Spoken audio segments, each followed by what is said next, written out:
Good morning kids. आज मैं आपको डायरेक्ट और इनडायरेक्ट स्पीच की एक्टिविटी करवाने वाली हूँ। इससे क्या होगा कि आपकी आने वाली जो एक्सरसाइज है वो आपको क्लियर हो जाएगी and then only you know how to change direct into indirect. Okay, तो मैं आपको वन बाय वन सारे स्टेप्स यहाँ करके दिखाने वाली हूँ बेटा। आप लोग को ध्यान रखना है और उस चीज़ को करना है। डायरेक्ट यानी जो भी हम कन्वर्सेशन करते हैं दैट इज़ इन डायरेक्ट, और जो हम किसी के थ्रू करते हैं that is called indirect speech. तो मैंने पहला एग्जांपल यहाँ दिया है, he said I am teaching English. वो बोल रहा है मैं इंग्लिश पढ़ाता हूँ, राइट।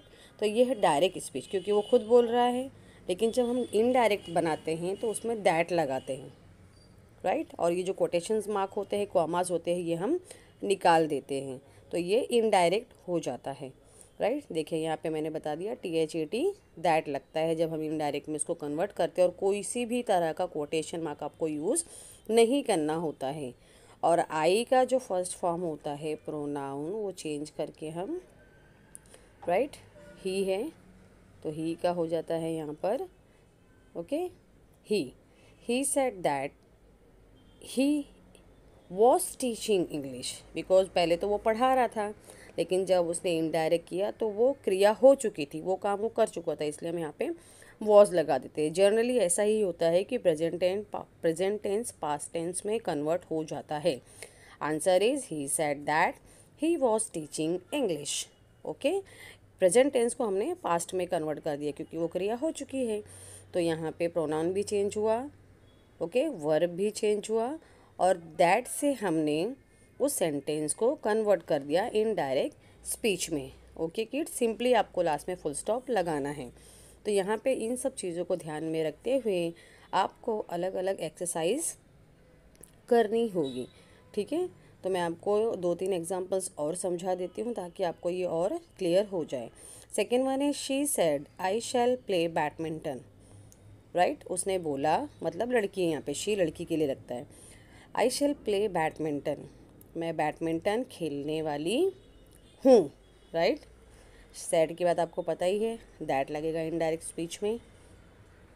आई है प्रोनाउन, राइट, उसका शी ही होगा बिकॉज शी बोल रही है। शैल का वुड हो जाएगा past. Okay, she said that she would play badminton, खेल सकती हूँ, राइट। थर्ड नंबर है the boy said I will do the work now, लड़के ने कहा कि मैं अपना काम अभी करूँगा, अभी किया नहीं है इसलिए विल और नाउ लगाया है। ये है डायरेक्ट स्पीच, राइट। फिर यहाँ पे ऐसे ही होगा, सेम कोटेशन मार्क्स निकल जाएंगे, कॉमाज निकल जाएंगे, आपको दैट लगाना है बीच में। दैट लगाकर बॉय का आ गया, बॉय यानी लड़का, तो हम यहाँ पे ही भी यूज़ कर सकते हैं, ठीक है। और नाव का हम यहाँ पे देन करेंगे क्योंकि नाव यानी अभी, और जब वो इनडायरेक्ट स्पीच में कन्वर्ट करेगा तो वो क्रिया हो चुकी रहेगी, इसलिए हम यहाँ पे देन लगाएंगे, ठीक है। So answer is the boy said that he would do the work then, ठीक है। इसका हमें सेम उल्टा डायरेक्शन में आंसर बनाना होता है। नेक्स्ट है Sana said that she does not like milk in her tea, Sana बोल रही है। अब यहाँ पे उल्टा है बेटा, यहाँ पे सारे इनडायरेक्ट स्पीच आ रहे हैं जो आपको डायरेक्ट में कन्वर्ट करना होगा। सेम पहले वाले का उल्टा एक्सरसाइज है। तो इसमें क्या होता है, यहाँ पे कोटेशन मार्क लगते हैं, कॉमास लगते हैं, और दैट निकल जाता है, और प्रोनाउन भी चेंज होता है जो मैं आपको यहाँ पे दिखा रही हूँ। शना लड़की है तो शी का आई हो जाएगा, ठीक है। डज का डू हो जाएगा। Sana said comma quotation mark I do not like milk in my tea, her का यानी माई हो जाएगा।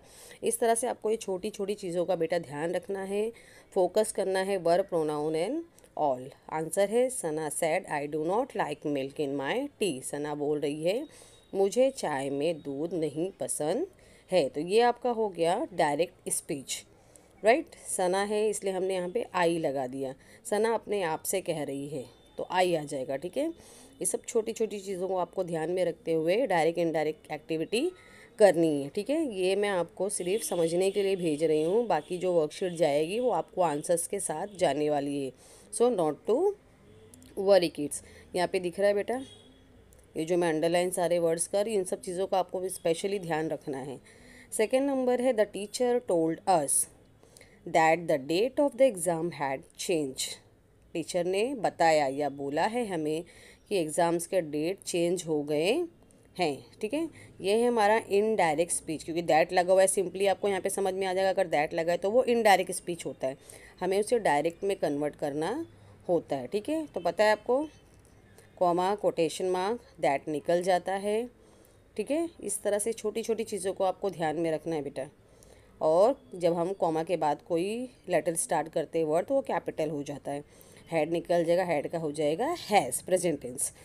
The teacher told us, comma, quotation mark, the date of exam has changed. Teacher ने हमें बताया है कि एग्ज़ाम्स की डेट चेंज हो गई है, वहाँ पे था, यहाँ पे है।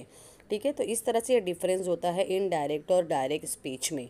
तो बच्चा, आप लोगों को ये सब छोटी छोटी चीज़ों का स्पेशली ध्यान रखना है जब आप डायरेक्ट इनडायरेक्ट में कन्वर्ट करते हो। ठीक है, सो मुझे समझ में आ गया होगा कि मेरे बच्चों को भी अच्छी तरह से क्लियर हो गया होगा। So thank you for watching, stay safe at home and God bless you all.